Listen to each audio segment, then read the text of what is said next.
So you have this long, long time of no change in the banking business. You have the financial crisis that causes a lot of interruptions.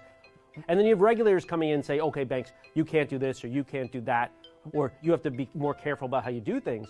And in that same time, you have a bunch of startups saying, hey, you know what? We're not going to be encumbered by the same regulation. We can do this better. We can do this cheaper. And now we have the access to do it because we have technology and we have the access to customers because all you need is an app.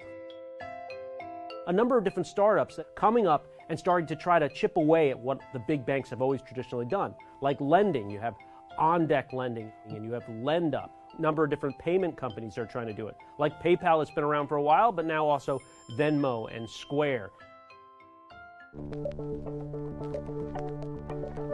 So all the different banks have come up with different strategies about how to deal with this, how to defend their business, how to deal with these fintech startups that want to eat their lunch.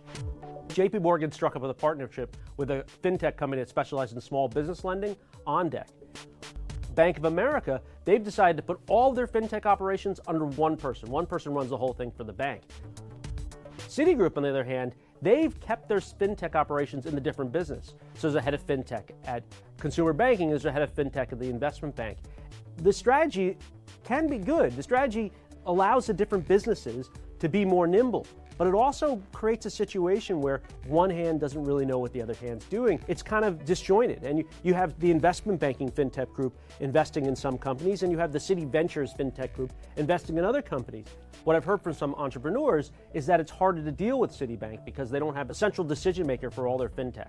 But it's better than what the other big banks have. Their engagement numbers, their usage numbers are up.